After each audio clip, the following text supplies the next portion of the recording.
Урматтуу эне эже карындаштар, бүгүн Алла Таалага чексиз шүгүрлөр, сиздер менен маектешип, сиздер менен бир ыймандашып, илимдин мажлиси, зикирдин мажлиси, ыймандын мажлиси деп отурганым Алла Таалага чексиз шүгүрлөр келтирем. Вактыбыз аз, ошондуктан сураныч, чын жүрөктөн ихлас коюп, кунт коюп, укканга аракет кылайлы. Жараткан Алла Субханаху ва Таала эркектин дагы, аялдын дагы бактылуулугун динге койгон. Кандай эркектерден кабырда 3 суро, аялдардан дагы кудум ошол 3 суро. Аялдардын бактылуулугун дүнүйөгө коюп, эркектердин бактылуулугун динге коюп, андай эмес. Алла Таала сиздерди бизди жаратып аткан, күн сайын өмүр берип жаткан, акыл эс, өң түз, ырыскы, бала чака берген Алла Таала, Алла Субханаху ва Таала Кур'ани Кариминде мындай дейт: "Ман амила салихан мин закарин ау унса ва хуа муъминун фаланухияннаху хаятан тоййиба." Ким жакшы амал кылса, эркек болсун, аял болсун, айырмасы жок, ыйманды болсун, ушул шарт. Алла Субханаху ва Таала айтат, биз аларга сөзсүз эң таза, эң бактылуу жашоо беребиз дейт. Эң бейпил жашоо беребиз дейт Алла Таала. Урматтуу эне эже карындаштар, биздин жүрөгүбүздөгү менде буюм болсо, алтын күмүш болсо бактылуу болом деген түшүнүктү, ишенимди чыгарып коюңуз. Менде ыйман болсо, уяттуулук болсо, жакшы амал болсо, Алла Таалам ушул ыйман менен жакшы амалдын себебинен менен разы болуп, мени бактылуу кылып, бу дүйнөдөгү жашоомду оңдойт, кабырымды нурлайт, ахиретимде Алла Таалам жүзүмдү жарык кылып, түбөлүктүү бейишинен орун берет деген ишенимди Алла өзү айтып атат. Пайгамбарыбыз Мухаммад алейхиссалам өзү айтып атат. Андыктан эненин дагы, келиндин дагы, апанын дагы, кыздын дагы бактылуулугу дүнүйөнүн дагы, түбөлүктүү ахиреттин дагы толук бактылуулугу Алла Таалам ыйманга жана жакшы амалга койгон. Жакшы амал деген эмне? Жакшы амал деген сүйлөгөн сөзүбүздү оңдойлу. Тилибизден чыккан сөз Алла разы болгон сөз болсун. Тилибизден чыккан сөз бейишке жеткире турган сөз болсун. Тилибизден чыккан сөз Алла Тааланын разычылыгын тарта турган, жүрөктү нурлай турган сөз болсун. Жакшы сөздү пайгамбарыбыз айткан, садаканы соого берилет деген. Жакшы сөз калиматун тоййиба садака. Бу садаканы соого берилет. Bir günde 10 жолу жакшы сөз сүйлөсөңүз, 10 жолу садака кылган соогун аласыз. 100 жолу жакшы сөз сүйлөсөңүз, 100 жолу садака кылган соогун аласыз, урматтуу эне эже карындаштар. Жараткан Алла Субханаху ва Таала өңгө карап, эркек аялга карап, бай кембагалга карап, би кулга карап чечим чыгарбайт, улутка карап, урууга карап чечим чыгарбайт. Инналлаха ла яндуру иля суварикум ва ла иля амваликум. Алла силердин өң түсүңөргө, сулуу чырайыңарга, куниктигиңерге карабайт. Мал мүлкүңөргө, байлык кембагалдарыңарга карабайт. Валакин яндуру иля кулубикум ва а'маликум. Бирок Алла Таала карайт, назар салат силердин жүрөгүңөргө. Силердин жүрөгүңөрдө эмне бар? Жүрөгүңөрдө ыйман барбы? Уят барбы? Кудайдан коркуу барбы? Алладан үмүт барбы? Алланы жакшы көрүү барбы? Пайгамбарыбызды жакшы көрүү барбы? Ахиретке ишенип, өлгөндөн кийин тирилем деген ишеним барбы? Бейишке ишеним барбы? Дозокко ишеним барбы? Жүрөгүңөрдө эмне бар? Жүрөккө карайт Алла Таала. Жүрөк ширктен тазабы? Жүрөк мунафыктык, эки жүздүүлүктөн тазабы? Текеберликтен тазабы? Көрө албастыктан тазабы? Жек көрүүдөн тазабы? Кара ниеттиктен тазабы? Жүрөк тазабы, таза эмеспи? Жүрөгүңүз кандай? Денеңизден чыккан амалыңызды карайт. Денеңизден чыккан амалыңыз пайгамбарыбыз алып келген амалга дал келеби, келбейби? Пайгамбарыбыз саллаллаху алейхи ва саллям жашоонун жолун алып келди эле. Эркектерге дагы, аялдарга дагы бактылуу болсун деп жашоонун жолун алып келди эле. Берекелүү амалдарды алып келди эле. Ошол амалдарды биздин денебиз аткарып атабы, аткарбай атабы? Мынакей урматтуу эне эже карындаштар, эң биринчи биз ишенимдерди бекемдейли.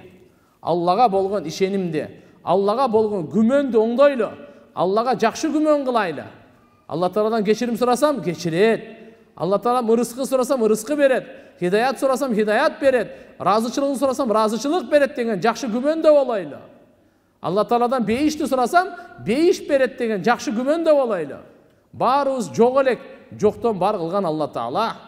Бүгүн күн сайын өмүр берип аткан Алла, күн сайын уйку берип аткан Алла, күн сайын жүрөктү соктуруп аткан Алла, күн сайын акыл берип аткан Алла, күн сайын ырыскы берип жаткан Алла, жараткан Алла Тааланы унутпайлы да. Алла Таалага шүгүр келтирейли. Ар бир немат шүгүргө муктаж. Шүгүрсүзсүз тугандар болбойт. Ошондуктан Алла Таалага эрим энелер, эже карындаштар шүгүр кылайлы биз. Урматтуу эне эже карындаштар, амалдардын эң абзели бул намаз.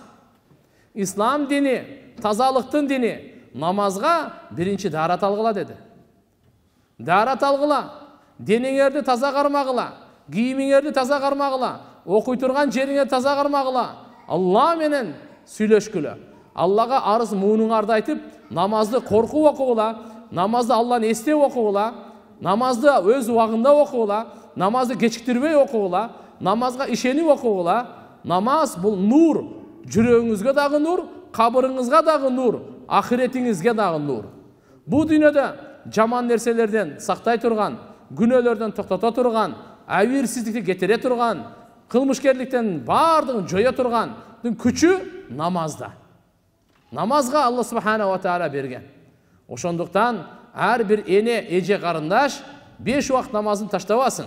Өз убагында биринчи намаз, андан кийин кир жууйсузбу, тамак бышырасызбы, төшөк саласызбы, уй сайсызбы, башка иштерди кыласызбы, кийин намазды өз убагында окуйлу. Алла Таалам ошо намазды өз убагында окуганыбызга жараша жүрөгүбүздөн кайгыны кетирет, кыжалатчылыкты кетирет, ырыскынын тардыгын кетирет.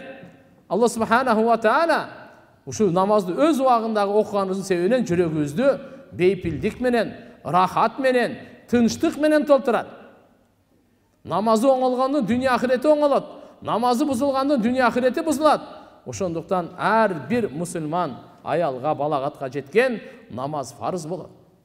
Алла Субхана ва Таала бир күндө 5 убакыт намаз. Намазды Алла Субхана ва Таала эч качан таштабаңыз. Намаз сизди таштабайт. Кыямат күнү эң биринчи эркектер да, аялдар да Аллага эсеп бере турган намаз тууралуу болот. Кимдин намазы жакшы чыкса, эсеби жакшы чыкса, бардык амалдары жакшы чыгат. Андан кийин ким намаздан жыгылса, намаздан кыйраса, анда бардык амалдары кыйрайт. Албетте, урматтуу эне эже карындаштар, бүгүн татаал күндө жашап атабыз.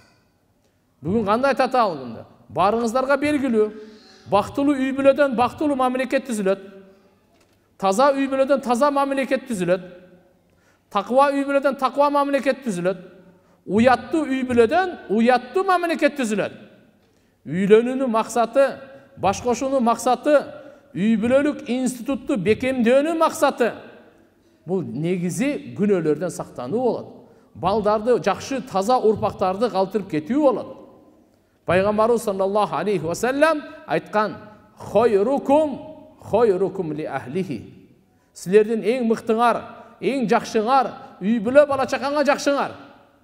Ошондуктан бул жердеги эң биринчи үй бүлөнү сактап калуу исламдын улуу максатынын бири.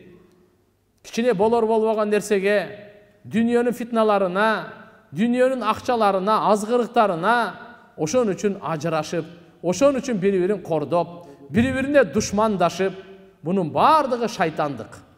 Бунун бардыгы даджалдык. Бул имандуулук эмес. Пайгамбарыбыз алып келген дин мындай эмес. Пайгамбарыбыз алып келген диндин негизи уяттуулукта жана жөнөкөйлүктүн үстүндө курулган. Ал-хая шу'батун минал иман. Иннал бададата минал иман.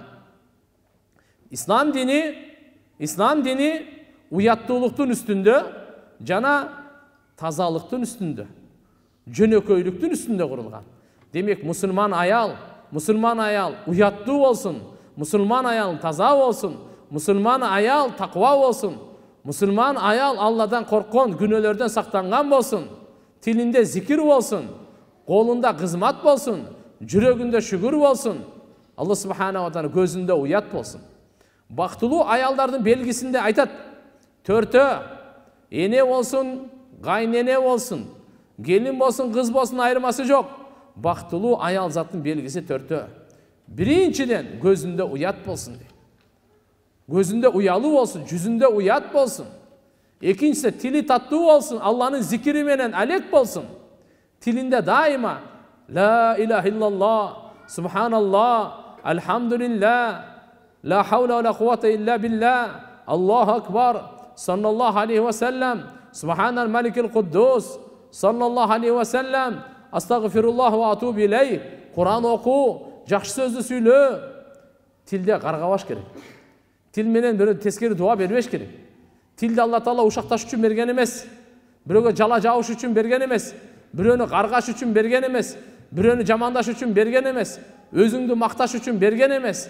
Тилди Алла субханала ва таала өзүн улукташ үчүн, даңазалаш үчүн, алкыш айтыш үчүн, сана айтыш үчүн, жараткан Алла Таала шүгүр кылыш үчүн, Алланын китебин Кур'ани Каримди окуш үчүн, адамдардын жүрөгүн иренжитпей, рахат жеткириш үчүн, эки адамдын башын бириктириш үчүн, чын сөздү сүйлөш үчүн, чырайлуу сөздү сүйлөш үчүн, пайдалуу сөздү сүйлөш үчүн берген, жумшак сөздү сүйлөш үчүн берген тилде.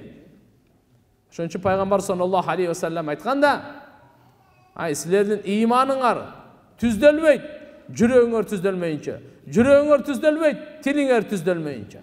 Ошондуктан эң биринчи биз тилди түздөйлү, тилди контролдойлу, тилди азат кылып, кенен кое бербеңиз. Ар бир сүйлөгөн сөз жазылат. Ар бир сүйлөгөн сөз кыямат күнү таразага тартылат. Сакталат Алла Тааланын.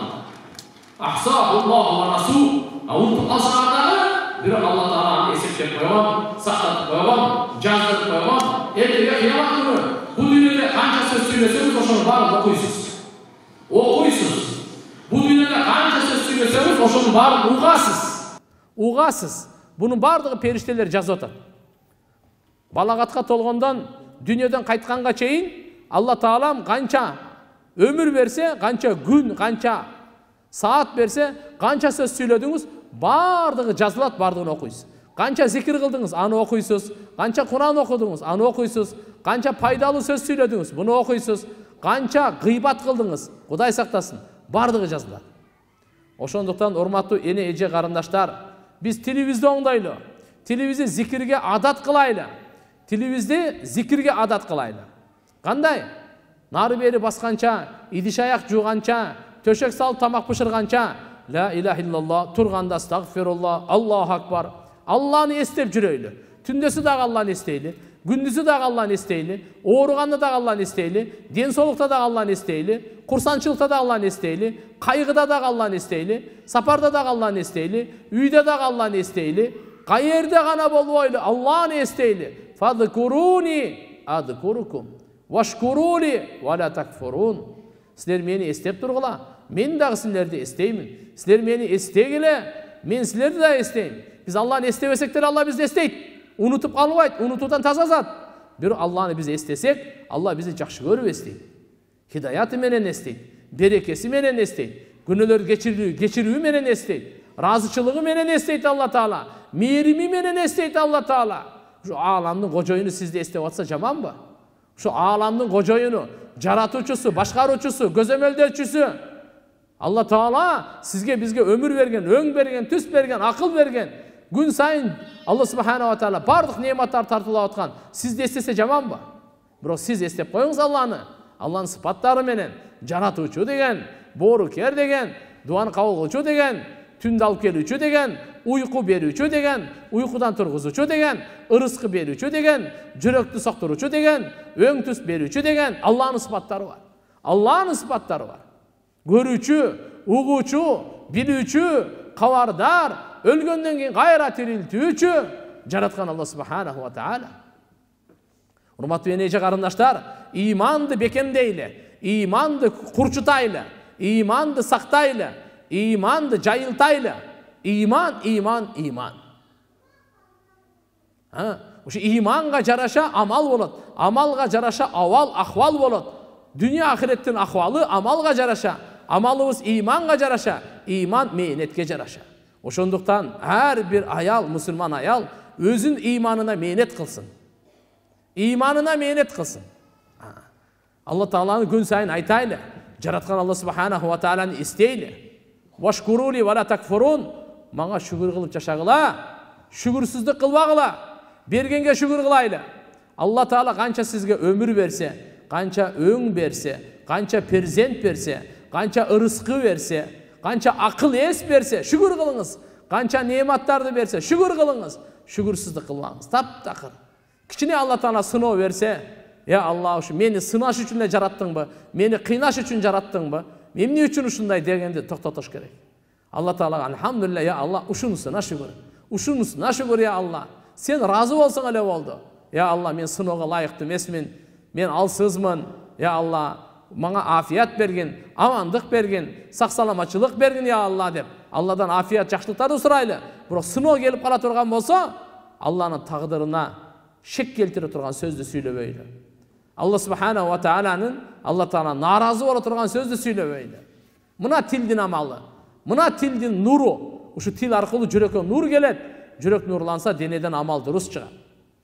Hormatly eneler, eje garyndaşlar, jaratkan Allah Subhanahu wa Ta'ala İslam dindi berdi başkalarga payda jetkirip yaşaş üçün. İslam dindi berdi özgölörgө başkalarga payda jetkirip paydalı bolup yaşaş üçün berdi. Bul degen kanday? Peygamber sallallahu aleyhi ve sellem aytat: "Hayrun nas may yanfa'un nas." Adamlardan en jakşısı adamlardan en paydalısı deydi. Qarаңыз.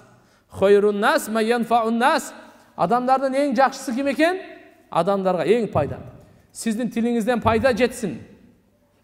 Allah bukaga, uşul ayılga, sizdin tilingizden payda jetsin. Sizdin sözüңüzden payda jetsin. Sizdin oyuңuzdan, tajribaňızdan, bilimingizden, jakşı münözüňizden, kiçbeyliğinizden, jakşı nasihatyňızdan, sizdin duaňızdan, sizdin akçaňızdan, sizdin kayrımdılığınızdan payda jetsin. Hormatly ene, eje garyndaş, sizden payda jetsin. Gaynenelerden gelinlerge payda jetsin. Gelinlerden gaynenelerge payda jetsin. Koşunalarga payda jetsin. Ayallardan güyelerine, bala çakalarına payda jetsin. Oşunda siz en mıktı adam bolasiz. Peygamberimiz aytkanday bolasiz. Ulu darajalı bolasiz. En baktılı adam bolasiz. Peygamberimiz aytatpayбы? Hayrun nas may yanfa'un nas. Emi biz paydalı bolgongo münözübüz oňdoýlu, peýlibiz oňdoýlu. İslam dindin çakırığı, Allah'ın çakırığı, Peygamberimizin çakırığı, imanıňardy, işenimiňerdi oňdogula, amalıňardy durustagıla, münözüňerdi çyraýly kılgıla, jakşı kulk münözde bolgula, jaman kulk münözden peygamber, jaman münözden peygamberimiz bana tilegen. Peygamber sallallahu aleyhi ve sellem her bir namaz sayın dua tile. Allahumma inni a'udhu bika min munkaratil ahlak vel a'mal vel ahva. Ya Allah, jaman münözden pana tileymin. Ya Allah, jaman amaldan pana tileymin. Jaman kalolordan pana tileymin. Manisi kanday? Jaman münözden sakta, jaman amaldan sakta, jaman kalolordan sakta. Bizim jüregimizdeki kalolor, tilekler dağı tuğra olsun, oň bolsun. Büröge jamandy kalabaylı. Büröni gargabaylı. Bürönün kaygısına süyünböylü. Bürönün kaygısına süyünböylü. Bürönün buyumun albaylı. Bürönün akısına girbeyli. Bürönü uşaktabaylı. Bürönü gargabaylı. Peygamberimiz aytkan. Ay, özüňördi da gargabagıla. Bala çakaňardy da gargabagıla. Mal mülküňördi da gargabagıla deydi. Allah Taalam gargagan üçün tildi bergen emes da. Jemdemek hormatly ene eje garyndaşlar, jakşı kulk münöz, sabırdуулukta, açuunu jutuuda, geçirimdүүлükte kim geçirgendi üýrense, geçirim suragandy üýrense, al eň baktılı adam. Qaysı ayal geçirgendi üýrense, geçirim suragandy üýrense, Huda kalasa bul üý bile buzulbayt. Peygamber sallallahu aleyhi ve sellemden soralganda, imandyň gaysynysy eň abzel, momundardyň gaysynysy eň abzel, erkeklerin ayaldardyň momundardyň arasынан eň mıktысы, imandısı kim degende as-sabru was-samaha. Sabırdu, geçirimdүү, mınaki. Demek sabırduuluk jakşı kulk münözden, jakşı münözdün mömösü, geçirimdүүлük jakşı kulk münözdün mömösü. Kimde sabırduuluk bol, geçirimdүүлük bolsa, Bilip koyuңuz, Кудай кааласа ал үй бүлө эч качан талкаланбайт. Ал үй бүлө эч качан бузулбайт.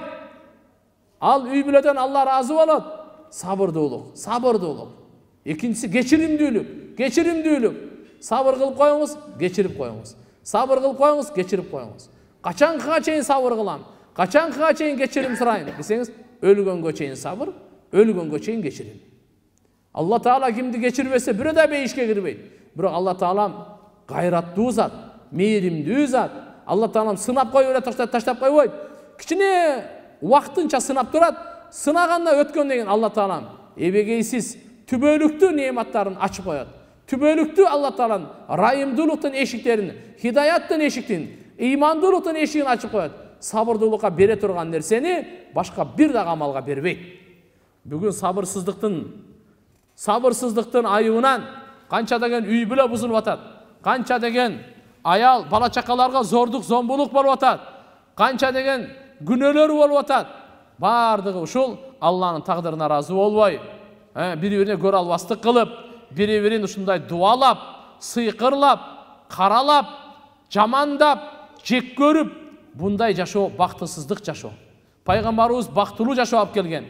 Бири-бирибизге жакшы каалап жашайлы, жакшы сөз айтып жашайлы, жакшылыкка чакырып жашайлы, жакшылыкты бөлүшүп жашайлы, жакшылыкта жарышып жашайлы, урматтуу эне эже карындаштар. Келиңиздер, Куран окугандан жарышайлы, зикир кылгандан жарышайлы, кайрымдуулук садака бергенден жарышайлы, намаз окугандан жарышайлы, кичпейилдиктен жарышайлы, текеберликтен эмес, жасангандан эмес, менменсигенден эмес, кыйынсынгандан эмес, алтын таккандан эмес, күмүш таккандан эмес, биз Куран менен сыймыктанайлы, Куран менен жарышайлы, пайгамбарыбыз менен сыймыктанайлы, сүннөт менен жарышайлы. Мынакей урматтуу, биздин баалуулуктар каякта? Биздин баалуулуктар адамгерчиликте, биздин баалуулуктар кичпейилдикте, жөнөкөйлүктө, уяттуулукта, биздин баалуулугубуз каерде? Жакшы кылык мүнөздө. Жакшы кылык мүнөздө. Үйдүн урматтуу эне эже карындаштар.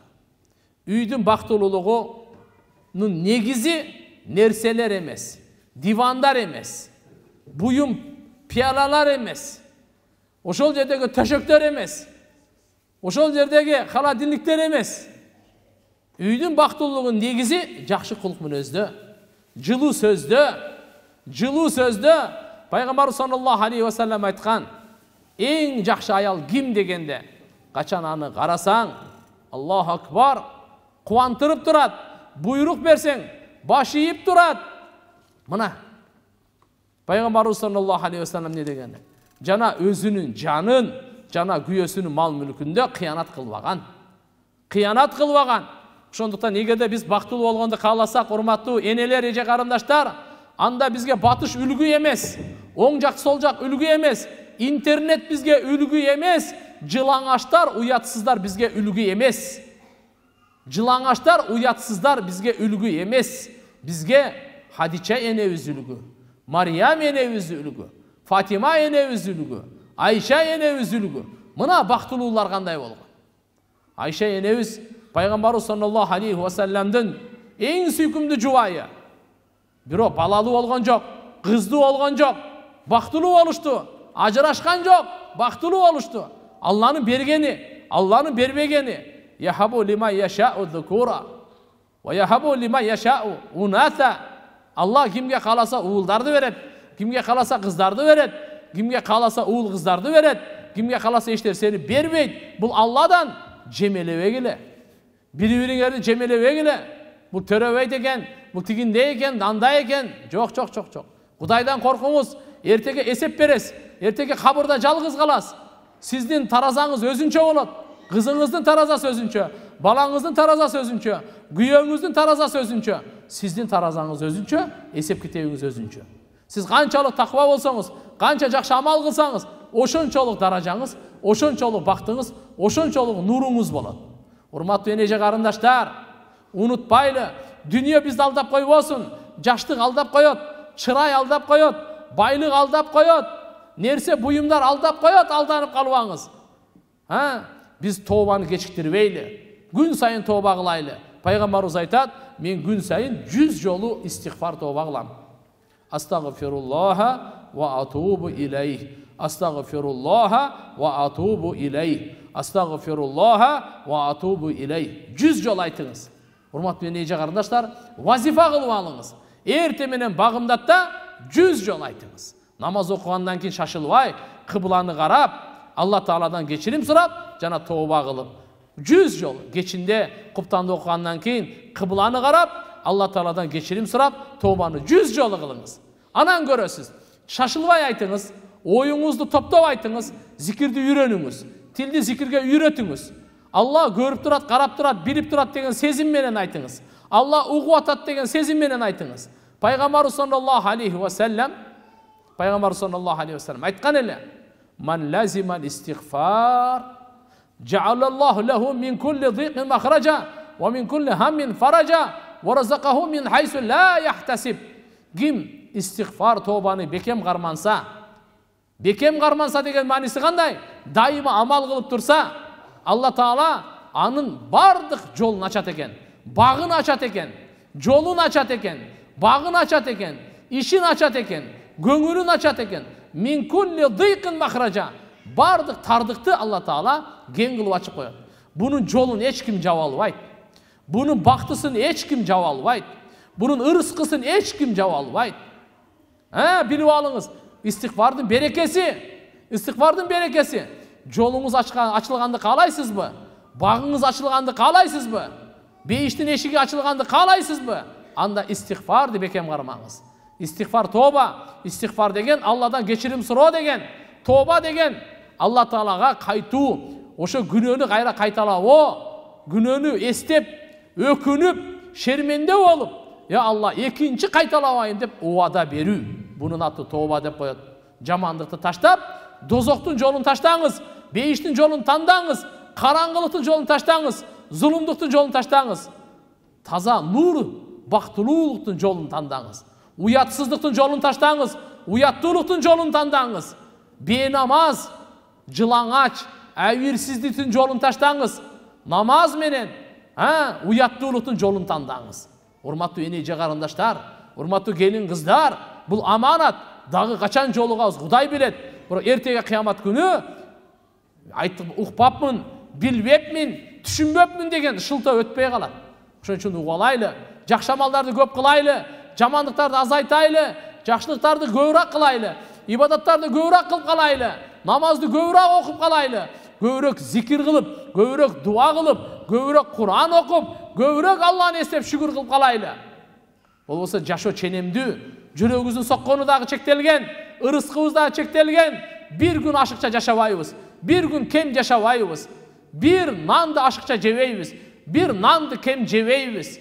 Алла субханаху ва таала мындай деп койгон: "Фа иза жаа ажалухум ла ястахируна саата ва ла ястакдимун." Качан ажалы келгенде, Алла Тааланын тарабынан жазылган убакыт чектелгенде, бир саат алдын аркага жылбайт деген. Эч ким сактай албайт. Алла кимге өлүм берсе, бүткүл дүйнө биригип ага жашоо бере албайт.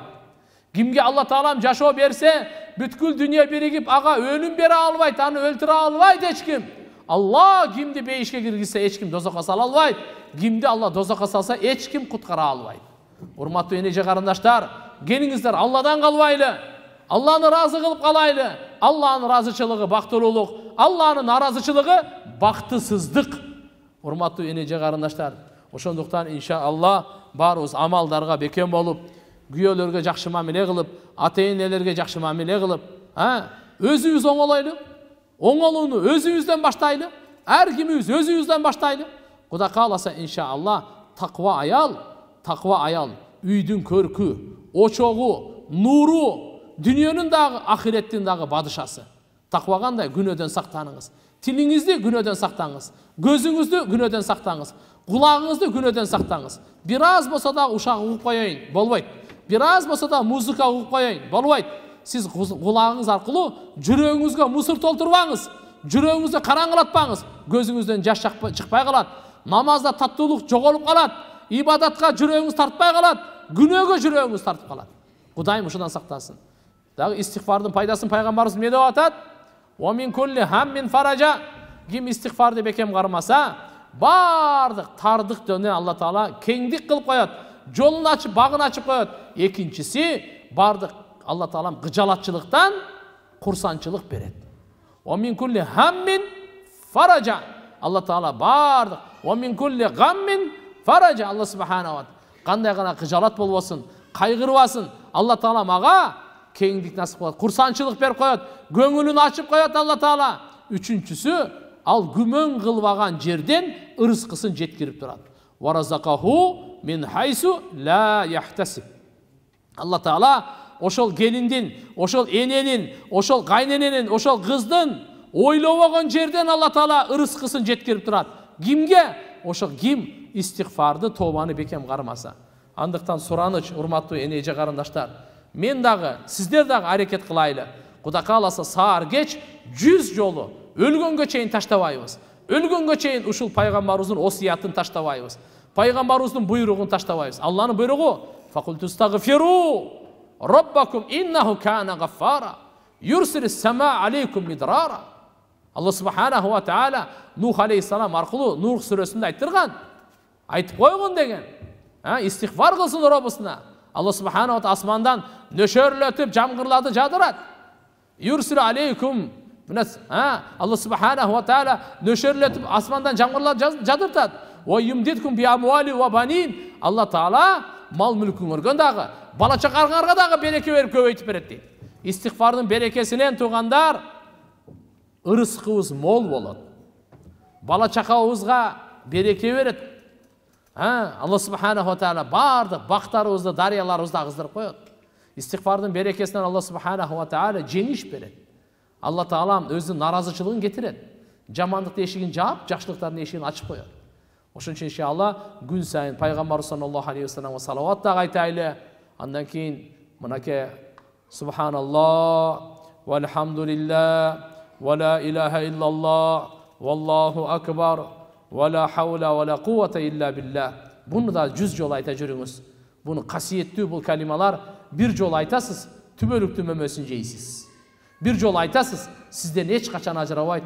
Ушу сөздөрдөн үмүт кылсаңыз жакшы. Ушу сөздөрдөн үмүт кылыңыз. Бала чакаңыз барго, күйөөңүз барго, ата энеңиз, адан үмүт кылбай эле коюңуз. Мал мүлкүңүз барго, үмүт кылбай эле коюңуз. Алтыныңыздан, күмүшүңүздөн, кийимдериңизден, үй бүлөгүңүздөн үмүт кылбай эле коюңуз. Алла айткан Куранда: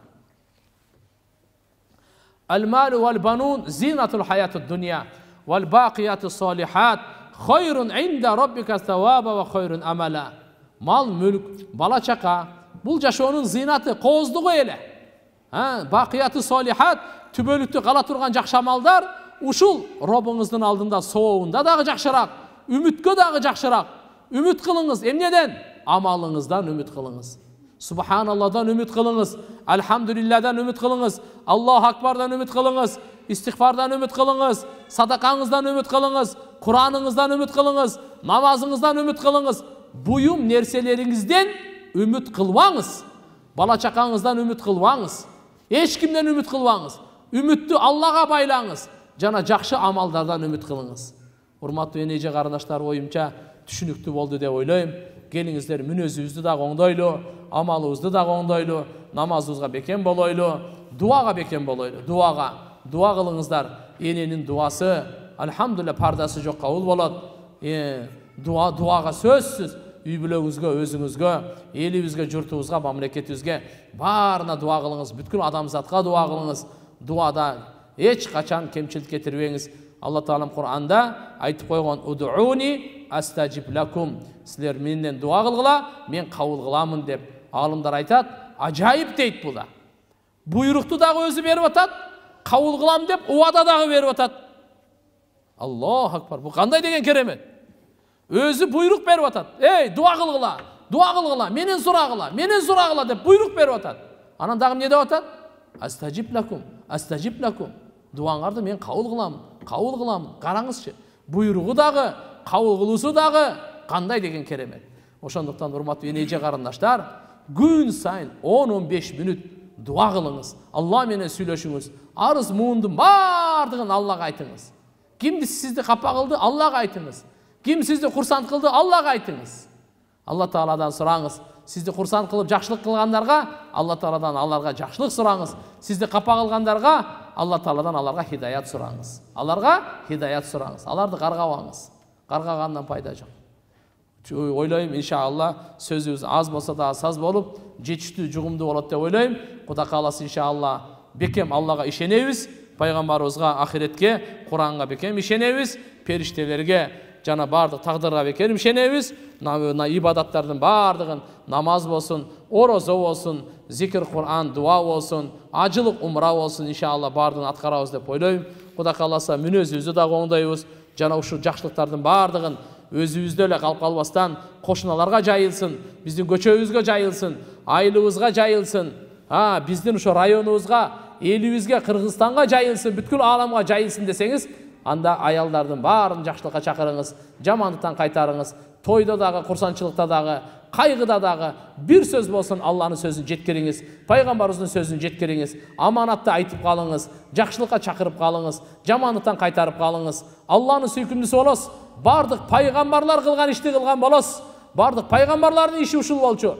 Жакшылыкка чакырып, жамандыктан кайтарат эле, Аллага чакырат эле, ахиретке чакырат эле, амалга чакырат эле, ынтымакка чакырат эле, тазалыкка чакырат эле, адилеттүүлүккө чакырат эле, уяттуулукка чакырат эле, боорукерликке чакырат эле, кечиримдүүлүккө чакырат эле. Бардык пайгамбарлардын иши ушул болгон. Ошон үчүн кайсы аял ушул нерсе чакырса, жакшылыкка чакырып жамандыктан кайтарса, пайгамбарларга менен окшоштугу, пайгамбарлар менен Алла субханаху ва таала эртеги кыямат күнү тирилтери шек күмөнсүз. Ошон үчүн иншаллаху таалам баарыбызды бактылуу инсандардан, бактылуу үй бүлөлөрдөн, бири-бирине ырайымдуу болуп жашай тургандардан кылсын.